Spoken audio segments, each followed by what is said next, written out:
Hello everyone, welcome to another cooking blog. ఈరోజు నేను మీకోసం మా పిన్ని నాకు నేర్పించిన ఎగ్ ఫ్రైడ్ రైస్ మీకు చూపించబోతున్నాను. చాలా సింపుల్గా పిల్లలకైతే బ్రేక్ఫాస్ట్కైనా లంచ్కైనా చాలా బాగుంటుందండి. ఒకసారి తప్పకుండా ట్రై చేయండి. దీనికోసం మనకు కావాల్సిన కూరగాయలు వచ్చేసి ఉల్లిగడ్డలు, బీన్స్, క్యారెట్, ఇంకా ఆలు. ఇవన్నీ ఇక్కడ చూపించిన విధంగా కట్ చేసి పెట్టుకోండి. ఇంకా 4 గుడ్లు కూడా కావాలి. ఇక్కడ ఈ పేస్ట్ ఏంటంటే పచ్చిమిర్చి ఇంకా టమోటా 2 కలిపి మిక్స్ చేశానండి. ఇది ఏం వేయించిన అవసరం లేదు, పచ్చివి అలాగే మిక్స్ చేసుకుంటే సరిపోతుంది. ఇప్పుడు ఒక ప్యాన్ తీసుకొని అందులో 2 టేబుల్ స్పూన్ ఆయిల్ వేసుకొని 4 గుడ్లని వేయించుకోవాలి. ఇందులోనే కొద్దిగా కారం ఇంకా ఉప్పు వేసి బాగా వేయించుకోవాలి. ఈ ఫ్రైడ్ రైస్లో నేను పసుపు ఎక్కడ కూడా యాడ్ చేయటం లేదండి. మీకు కావాలి అనుకుంటే వేసుకోవచ్చు, వేసుకుంటే కొంచెం ఎల్లో కలర్గా కనిపిస్తుంది రైస్, అంతే.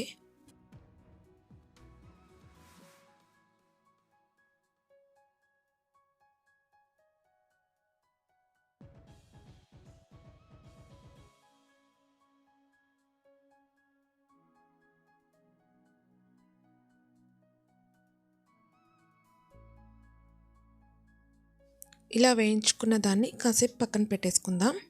ఇప్పుడు ఇంకొక ప్యాన్ తీసుకొని అందులో కొద్దిగా ఆయిల్ వేసి మనం ముందుగా కట్ చేసి పెట్టుకున్న వెజిటబుల్స్ మొత్తం కూడా వేసి వేయించుకోవాలండి.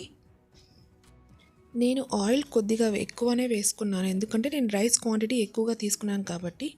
మీరు ఇదే క్వాంటిటీ చేసుకోవాలని ఏం లేదు, కొద్దిగాకైనా కూడా 2 ఎగ్స్తో చేసుకోవచ్చు, అసలు ఎగ్స్ లేకుండా కూడా చేసుకోవచ్చు అండి. సేమ్ ఎగ్స్ లేకుండా యాజ్ ఇట్ ఈస్ ఇలాగే చేసేసుకోండి, చాలా బాగుంటుందండి.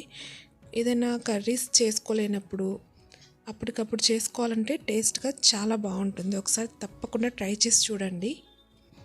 ఫ్రైడ్ రైస్ అంటే నేను ఎప్పుడు నార్మల్గా చేసుకునేదాన్ని. మా పిన్ని ఒకసారి ఇలా చూపించిన తర్వాత మా పిల్లలకు చాలా నచ్చిందండి.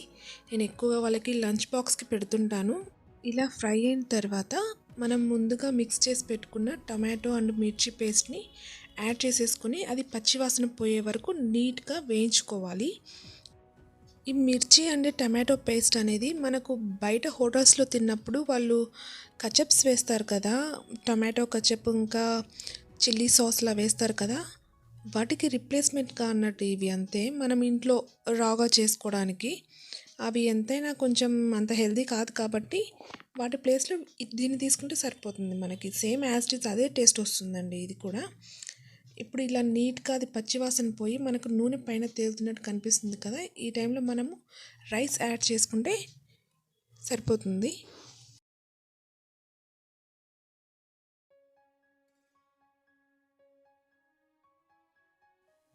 రైస్ వేసేసుకున్న తర్వాత వెజిటబుల్స్ మొత్తం రైస్లో బాగా మిక్స్ అయ్యే వరకు స్లో ఫ్లేమ్లో పెట్టుకొని బాగా కలుపుకోవాలండి చక్కగా. ఎంతవరకు అంటే మనకు రైస్ అక్కడక్కడ గట్టి పడుతుంది, ఎంతలా అంటే క్రంచీగా అనిపించిద్ది కదా, అలా స్లో ఫ్లేమ్లో పెట్టుకొని ఇలా కలుపుకుంటే మొత్తం నీట్గా మిక్స్ అయిపోతుంది కాబట్టి టేస్ట్ బాగుంటుంది. ఇలా కలుపుకునేటప్పుడే మనము ముందుగా వేయించి పెట్టుకున్న ఎగ్స్ కూడా యాడ్ చేసుకొని చక్కగా కలిపేసుకోవాలండి మొత్తం. మీరు ఎంతసేపు దాన్ని రైస్తో పాటు వేయించితే అది అంత టేస్ట్ ఉంటుంది. మనం బయట ఫాస్ట్ ఫుడ్ సెంటర్లో చూస్తుంటాం కదా, వాళ్ళు ఒకటే వేయిస్తూనే ఉంటారు అట్లనే ప్యాన్ పైన. సేమ్ యాజ్ ఇట్ ఈజ్ మనం కూడా అలాగే చిన్న మంట మీద చక్కగా వేయించుకుంటే అది టేస్ట్ కూడా చాలా బాగుంటుంది. మనకు వాళ్ళు చేస్తే ఎలా వస్తుందో యాజ్ ఇట్ ఈజ్ అలాగే ఉంటుందండి. కాకపోతే మనం హెల్తీగా ఇంట్లోనే తయారు చేసుకోవచ్చు. ఒకసారి ట్రై చేసి చూడండి, మీ అందరికీ ఖచ్చితంగా నచ్చుతుంది. నా ఈ వీడియో మాత్రం మీకు నచ్చినట్టయితే please like, share and subscribe to my channel. ఇంకొక మంచి కుకింగ్ వీడియోతో మళ్ళీ కలుసుకుందాం. అప్పటి వరకు బాయ్ మరి.